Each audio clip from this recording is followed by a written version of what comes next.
देख रहे हैं न्यूज 18 मध्य प्रदेश छत्तीसगढ़। मैं हूं अपर्णा। मौसम वक्त हो गया एमपी अब तक का। शुरुआत कर रहे हैं उज्जैन से आ रही बड़ी खबर के साथ, जहां उज्जैन के ज्ञानोदय स्कूल में हंगामा हुआ है। बजरंग दल के कार्यकर्ताओं ने नारेबाजी की है। छात्रा ने स्कूल प्रबंधन पर, छात्रों ने आरोप लगाए हैं। राम का नाम लेने पर यहां छात्रों की पिटाई करने के आरोप है। तिलक लगाकर जो छात्र वहां पहुंचे उन्हें पीटा गया।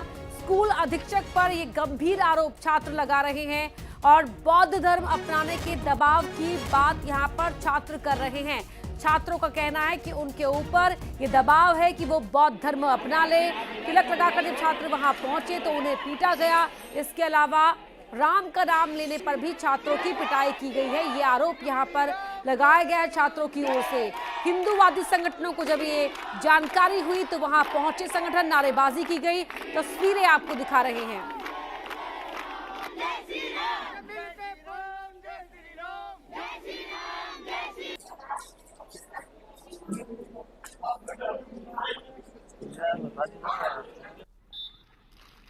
अजय पटवा हमारे सहयोगी उज्जैन से फोन लाइन पर जुड़ रहे हैं।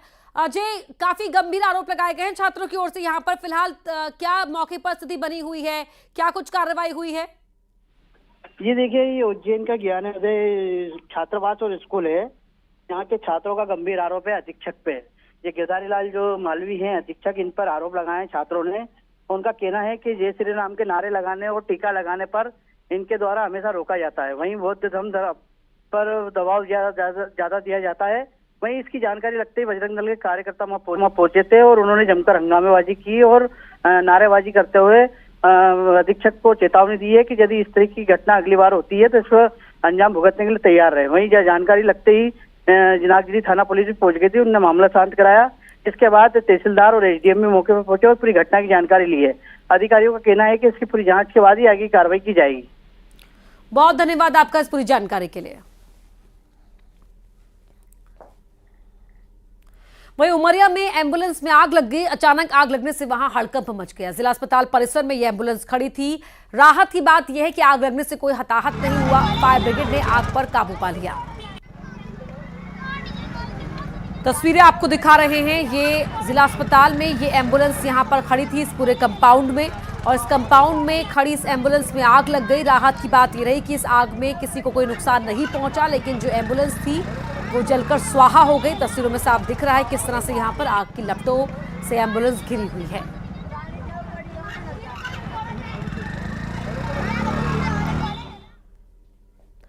दिग्विजय सिंह ने एक बार फिर ईवीएम पर सवाल उठाए हैं। साथ ही इलेक्शन कमीशन पर निष्पक्ष नहीं होने के आरोप लगाए। दिग्विजय सिंह के आरोपों पर बीजेपी ने किया है पलटवार।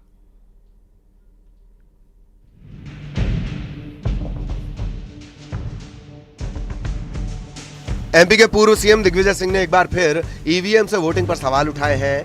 भोपाल में दिग्विजय सिंह ने कहा कि चुनाव आयोग के पास टेक्निकल एक्सपर्ट की कोई टीम नहीं है। साथ ही सवाल उठाते हुए कहा कि क्या लोकतंत्र उनके हाथों में सौंप दें जो सॉफ्टवेयर डालते हैं। पूर्व सीएम ने चुनाव आयोग पर निशाना साधा और निष्पक्ष नहीं होने के आरोप लगाए। और सॉफ्टवेयर डालने वाला तय करेगा, सॉफ्टवेयर बनाने वाला तय करेगा कि सरकार किसकी बनेगी। क्या 140 करोड़ के देश में जहां 90 करोड़ से ज्यादा मतदाता है, उनका भाग्य हम उन चंद लोगों के हाथ में सौंप दें जो कि सॉफ्टवेयर तैयार करते हैं। अब हालत ये हो गई है कि माननीय चुनाव आयोग चुनाव में हम लोग कोई एक शब्द इधर उधर कह दें तो नोटिस मिलेगा, लेकिन नरेंद्र मोदी जी कर्नाटक में खुलेआम भाषण में कहे कि बोलो बजरंगबली की जय और दबाओ कमल का बटन। उधर दिग्गी राजा के आरोपों पर बीजेपी ने पलटवार किया। बीजेपी ने कहा कि कांग्रेस के लोग हारने पर ईवीएम को दोष देते हैं। वहीं विधायक रामेश्वर शर्मा ने दिग्विजय सिंह पर चुनाव आयोग को बदनाम करने के आरोप लगाए। साथ ही एफआईआर दर्ज करने की मांग की। मुझे तो आश्चर्य होता है कि वो उन जैसा वरिष्ठ राजनेता, ये 2018 में भी हम कर सकते थे जब हमारी सरकार नहीं बनी थी। उस समय भी हमारी सरकार देश में थी, हमारी सरकार प्रदेश में थी। इसके बाद हम 4 एमएलए से हम पीछे रह गए थे। आज भी हमारी देश में सरकार है और हम तो एक आंशिक बहुमत की सरकार चला रहे थे। अच्छा, और अगर हम ये होता ये संभव होता तो सबसे पहले उन्हीं क्या करते ना हम। माननीय निर्वाचन आयोग को खुद होकर सो मोटो एक एफआईआर दर्ज करनी चाहिए कि ये भारत की जनता में भ्रम भी पैदा कर रहे हैं और निर्वाचन की पद्धति को बदनाम कर रहे हैं। और दिग्विजय सिंह जी से दूसरा मेरा सवाल है कि जब आपको लगता है कि ईवीएम में गड़बड़ी हो सकती है तो आपके अपने बेटे राधोगढ़ से जीते हैं तो क्या वो गड़बड़ी से जीते हैं?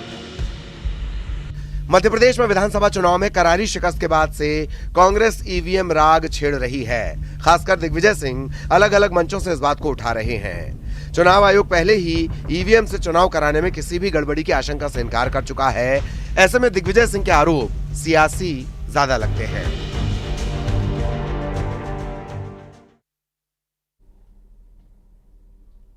बीजेपी ने राम मंदिर के दर्शन के लिए बड़ा प्लान बनाया है। बीजेपी शासित राज्यों के मुख्यमंत्री अयोध्या जाएंगे और रामलला के दर्शन करेंगे।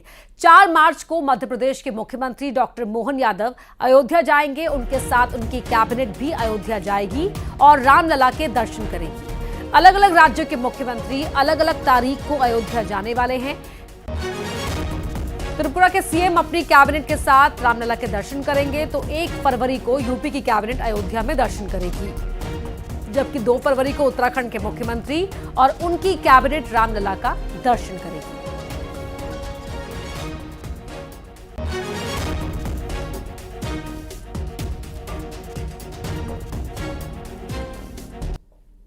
जब पूरा देश राममय है, पूरा विश्व कि रोम रोम में राम है, तो हर व्यक्ति की अपेक्षा है कि वो जल्दी से जल्दी जाके प्रभु राम लला के वो दिव्य दर्शन करें।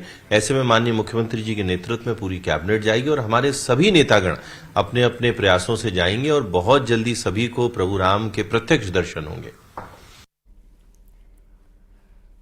इंडी गठबंधन की दरार खाई बनती जा रही है। पश्चिम बंगाल में ममता बनर्जी ने अकेले चुनाव लड़ने का ऐलान कर दिया तो वहीं इस पर मध्य प्रदेश में सियासत शुरू हो गई है। बीजेपी निशाना साध रही है तो कांग्रेस बैकफुट पर दिख रही है।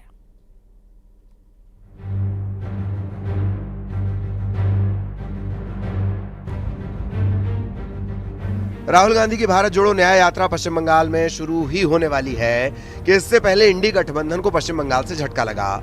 ममता बनर्जी ने पश्चिम बंगाल में अकेले चुनाव लड़ने की बात कही।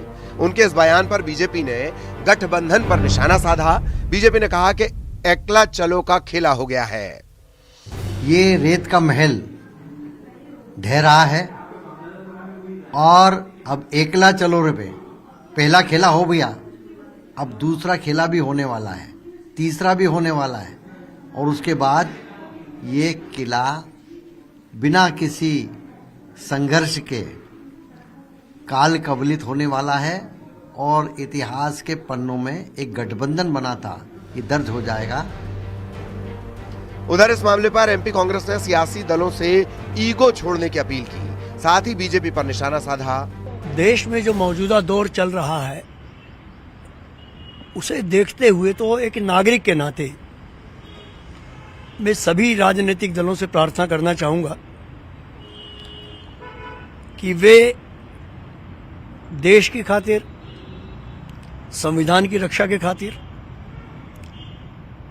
और न्याय व्यवस्था देश की कायम रहे, उसे देखते हुए तानाशाहों के खिलाफ अपना अपना जो भी कुछ ईगो है उसे छोड़ते हुए एकजुटता के साथ पार्टिसिपेट करें इलेक्शन में। ममता बनर्जी के बयान के बाद से कांग्रेस शीर्ष नेतृत्व डैमेज कंट्रोल में जुटा है।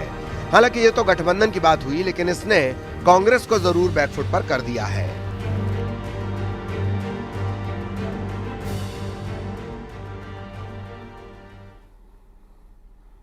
वहीं मध्य प्रदेश में एक बार फिर बंगले पर सियासत गर्मा गई है। नेता प्रतिपक्ष उमंग सिंघार ने B9 बंगला देने की मांग की है। खास बात यह है कि इस नाम से बंगला मांगने पर बीजेपी ने उन पर तंज कसा है।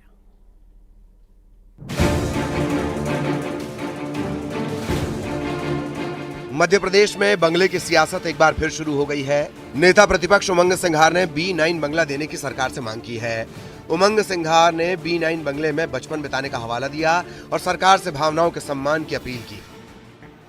देखिए, स्वाभाविक है कि अब उस बंगले पे एक पुराना जुड़ाव है। बचपन से मैं उस बंगले पे रहा हूँ बुआ जी के साथ। और माननीय स्वर्गीय जमुना देवी जी जब मुख्यमंत्री थी, नेता प्रतिपक्ष थी, तो पूरे प्रदेश के लोगों को सेवा, उनको एक मौका मिला सेवा करने का।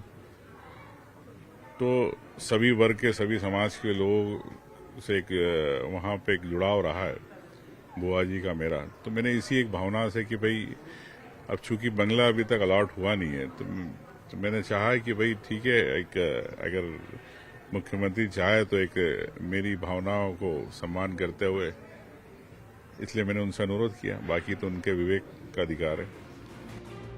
दरअसल जो B9 बंगला उमंग सिंघार ने मांगा है, उससे पहले यानी B8 पूर्व सीएम शिवराज सिंह का बंगला है। इसके साथ वाले बंगले में शिवराज सिंह का ऑफिस है और मौके पर B9 नाम से कोई नेम प्लेट नहीं है। अब सियासी गलियारों में चर्चा है कि उमंग सिंघार ने मिसिंग बंगला मांगा है। एमपी में बंगला पॉलिटिक्स चरम पर है। नेता प्रतिपक्ष उमंग सिंघार ने 74 बंगले स्थित B9 बंगले को लेकर मुख्यमंत्री मोहन यादव को एक पत्र लिखा है। उसमें उन्होंने मांग की है कि पूर्व डिप्टी सीएम जमुना देवी, जो उनकी बुआ थी, वो B9 बंगले में रहती थी, तो वो उन्हें अलॉट किया जाए। अब सियासत इसलिए गर्म है कि B9 जो बंगला है वो एक्स सीएम शिवराज सिंह चौहान के बंगले से लगा हुआ है। उधर उमंग सिंघार की मांग पर बीजेपी ने तंज कसा और कहा कि उनको कमलनाथ का बंगला अलॉट करा लेना चाहिए। देखिए, यूं तो बंगला प्रक्रियाओं के अनुसार मिलता है, पर B9 क्यों? अगर उमंग सिंघार जी को कोई बंगला ही मांगना था तो कमलनाथ जी का मांगना चाहिए था। कम से कम अपने नेताओं की भावनाओं और उनकी कार्यशैली से वो प्रभावित है, ये तो बताते। तो उमंग सिंघार जी ने दर्शा दिया है कि बंगले में भी कमलनाथ जी के वो साथ नहीं है। बंगले के अलॉटमेंट की एक प्रक्रिया होती है। ऐसे में उमंग सिंघार की मांग पर सरकार विचार भी करेगी तो प्रक्रिया के तहत ही करेगी।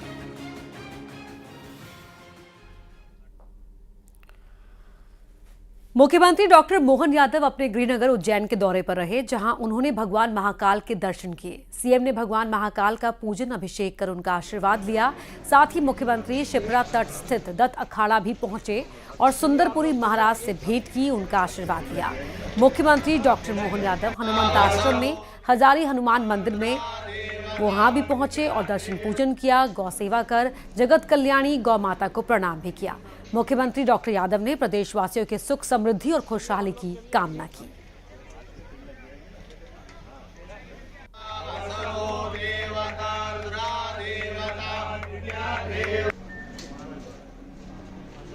महामंडलेश्वर अतुलेश्वरानंद जी महाराज के यहाँ आया था आश्रम में, और उनका स्नेह भी है। उनने अपनी परंपरागत रूप से आशीर्वाद भी दिया और पुष्प से अभिषेक करवाया। मैं उनका हृदय से आभार भी मानता और उनका स्नेह, आशीर्वाद हम पे सदैव रहे। उज्जैन के अंदर खास करके संतों के माध्यम से सेवाओं के काम चले। हमारे अपने आश्रमों की मर्यादाओं के आधार पर समाज जीवन अपनी दिशा तय करे, और खास करके सनातन संस्कृति की रक्षा करने में संत समाज का जो योगदान है। बड़ी खबर आपको बता रहे हैं, प्रधानमंत्री मोदी ने कैबिनेट मंत्रियों को सलाह दी है कि फरवरी महीने में मंत्री अयोध्या ना जाएं। राम भक्तों की अयोध्या में राम मंदिर में भीड़ देखने के बाद ये फैसला, जो ये नसीहत दी गई है, सलाह दी गई है पीएम मोदी की तरफ से कि मार्च में दर्शन करने जाए मंत्री, क्योंकि वीवीआईपी प्रोटोकॉल से लोगों को परेशानी हो रही है। और अयोध्या आने से 7 दिन पहले यानी कि हफ्ता भर पहले सूचना कैबिनेट के मंत्री दे। ये सलाह प्रधानमंत्री मोदी की तरफ से दी गई है ताकि जो वहां श्रद्धालु पहुंच रहे हैं, आम श्रद्धालु, उन्हें किसी भी तरह की कोई तकलीफ ना हो। अभी वीवीआईपी प्रोटोकॉल की वजह से लोगों को परेशानी हो रही है। अयोध्या आने से 7 दिन पहले सूचना दी जाए, ये अपील भी पीएम मोदी ने की है। लाखों की संख्या में श्रद्धालु पहुंच रहे हैं प्रभु राम के दर्शन करने के लिए, रामलला के दर्शन करने के लिए, और इस वजह से ये सलाह प्रधानमंत्री की ओर से दी गई है।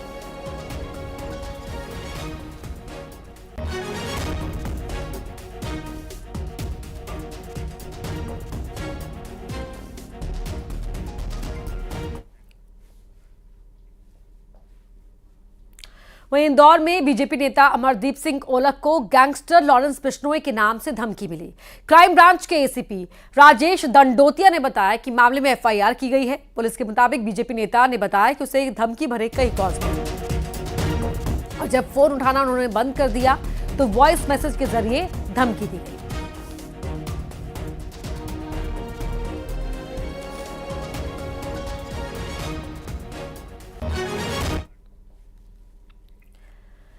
मध्य प्रदेश में 5वीं और 8वीं में पास करने के नियम को शिक्षा विभाग ने बदल दिया है। अब मुख्य परीक्षा में फेल होने के बाद छात्रों को एक और मौका मिलेगा और यही अंतिम मौका भी होगा। शिक्षा केंद्र ने इसे लेकर आदेश जारी कर दिया है। परीक्षाओं का टाइम टेबल आ गया है। इसके लिए एक समिति भी बनी हुई है कलेक्टर साहब की अध्यक्षता में और उसके हिसाब से परीक्षाएं आयोजित होने वाली हैं। पिछले साल भी एक ही एग्ज़ाम होना था, परंतु कुछ कंट्रोवर्सीज के चलते हुए दूसरा एग्ज़ाम पिछले साल आयोजित कराना पड़ा था। बाकी परीक्षा तो एक ही होती है। हाँ, आप परीक्षा देना होगा, उसमें उत्तीर्ण होना होगा, पूरक आएगी तो पूरक में परीक्षा देना होगा। ये सब व्यवस्थाएं हैं। मध्य प्रदेश में एक बार फिर एसडीएम की कार्यशैली सवालों के घेरे में है। जहां सिंगरौली में महिला कर्मचारी के हाथों से एसडीएम ने जूते पहने तो वहीं बांधवगढ़ में एसडीएम ने 2 युवकों पर जमकर डंडे बरसाए। 2 तस्वीरें आपकी टीवी स्क्रीन पर हैं। एक बार फिर सवालों में है अधिकारी क्योंकि उनकी हनक यहां देखने को मिली है। सिंगरौली में महिला कर्मचारी के हाथों जूते पहनते हुए दिखाई दे रहे हैं यहां अधिकारी महोदय। तो बांधवगढ़ में एसडीएम ने 2 युवकों पर डंडे बरसाकर उन्हें जमकर पीटा है। अधिकारियों के इस रवैये से लगातार सीएम नाराजगी जाहिर कर चुके हैं, उन पर एक्शन भी करें। उसके बावजूद एक के बाद एक इस तरह की तस्वीरें अधिकारियों की हनक की देखने को मिल रही है। ग्वालियर में स्वर्ण रेखा नदी सौंदर्यीकरण और निष्पादन से जुड़ी जनहित याचिका की ग्वालियर हाईकोर्ट की डबल बेंच में सुनवाई हुई, जिसमें हाईकोर्ट ने प्रदेश के अर्बन कमिश्नर, ग्वालियर निगम कमिश्नर और स्मार्ट सिटी सीईओ को फटकार लगाई। कोर्ट ने अर्बन कमिश्नर भरत यादव के पेश किए गए एफिडेविट पर सख्त नाराजगी जाहिर की और कहा कि कोई काम न करना हो तो समिति गठित कर दो। मामले की अगली सुनवाई अब 6 फरवरी को होगी। न्यायालय ने स्मार्ट सिटी सीईओ को फटकार लगाते हुए कहा कि नगर निगम के साथ और अर्बन कमिश्नर के साथ आपको भी एक लिखित हलफनामा देना है कि स्मार्ट सिटी ने इस नदी से डेवलपमेंट से संबंधित क्या काम किए हैं और आगे क्या करने वाले हैं। और इस पूरे मामले की सुनवाई को लेते हुए आगे करते हुए माननीय न्यायालय ने बिना निर्णय पारित किए इस हलफनामे के साथ सुनवाई के लिए 6 फरवरी डेट डिसाइड की है, जिस पे आगे इस पूरे मामले की सुनवाई की जाएगी। धार में सेल्फी लेना एक युवक पर भारी पड़ गया और युवक गहरी खाई में जा गिरा। मांडू में यह हादसा हुआ जबकि युवक इंदौर का रहने वाला बताया जा रहा है। पुलिस पूरे मामले की तहकीकात कर रही है। तो सेल्फी लेने के दौरान खाई में जा गिरा युवक, उसकी तो इंदौर में अब पुलिस तलाश कर रही है उसकी। सेल्फी लेना यहां पर युवक को महंगा पड़ गया।